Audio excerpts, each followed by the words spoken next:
హుస్నాబాద్ నియోజకవర్గంలో లోక్సభ ప్రతిపక్ష నేత రాహుల్ గాంధీ, ఏఐసీసీ అధ్యక్షుడు మల్లికార్జున ఖార్గే, ప్రియాంక గాంధీ ఇతర ఎంపీలు ముఖ్య నేతల అరెస్టుకు నిరసనగా హుస్నాబాద్ అంబేద్కర్ చౌరస్తా వద్ద మంత్రి పొన్నం ప్రభాకర్ మహాధర్నా నిర్వహించారు. ధర్నాలో భారీగా పాల్గొన్న కాంగ్రెస్ పార్టీ నాయకులు, కార్యకర్తలు జంతర్ మంతర్ వద్ద విద్యార్థులపై లాఠీ చార్జ్ ను ఖండిస్తూ శాంతియుత నిరసన తెలుపుతున్న రాహుల్ గాంధీ అరెస్ట్ అప్రజాస్వామికమని నేతల నిరసన.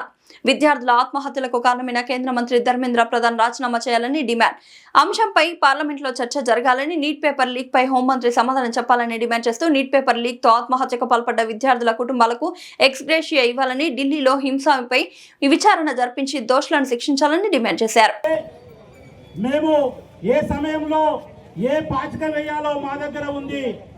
ఆర్థిక బలం, అంగబలం, రాజకీయ బలం ఉన్నదని వాళ్ళు ఆలోచన చేస్తూ రాజ్యాంగబద్ధంగా ప్రజాస్వామ్యయుతంగా తమ భవిష్యత్తు నిర్ణయించుకొని నీట్ ఎగ్జామ్ రాసేటువంటి విద్యార్థులు అక్కడ శాంతియుతంగా నిరసన చేస్తే లాఠీలకు కేవలం కొట్టేటువంటి ఒక హక్కు సైన్యానికి, పోలీసులకు మాత్రమే ఉంటే అక్కడ మారువేషంలో వచ్చి ఆర్ఎస్ఎస్ గుండాలు కట్టెలకు ఇనుప మొలలు గుచ్చుకొని తలల మీద బాదినటువంటి సందర్భాలు మనం చూసినాం. అటువంటి రక్తాలు కారుతున్నటువంటి సందర్భంలోనైనా కూడా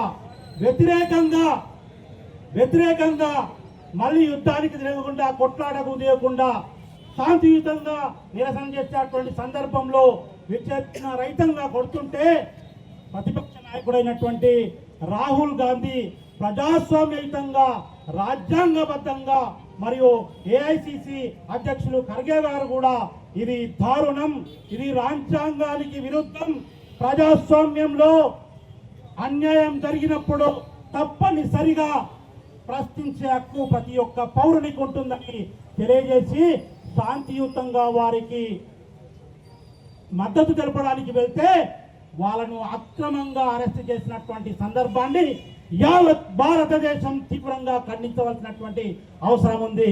మిత్రులారా, ఒక్కసారి మీరు గమనించండి.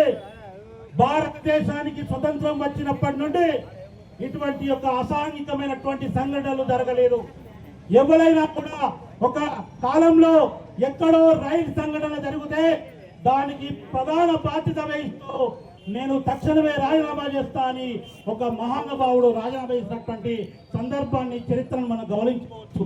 కానీ అంటి ముట్టనట్టే నాకు తెలియదు ఎక్స్లో రాస్తాడు, మీనింగ్లెస్ ఎక్కడో ఉన్నటువంటి తనకు అక్షరాలు కూడా సరిగ్గా రానటువంటి విద్యామంత్రిని ఈ దౌర్భాగ్య ప్రభుత్వంలో ఎన్నుకున్నటువంటి సందర్భం. కాబట్టి భారతదేశంలో ఉన్నటువంటి ప్రతి పౌరుడు గమనించవలసినటువంటి అవసరం ఉంది.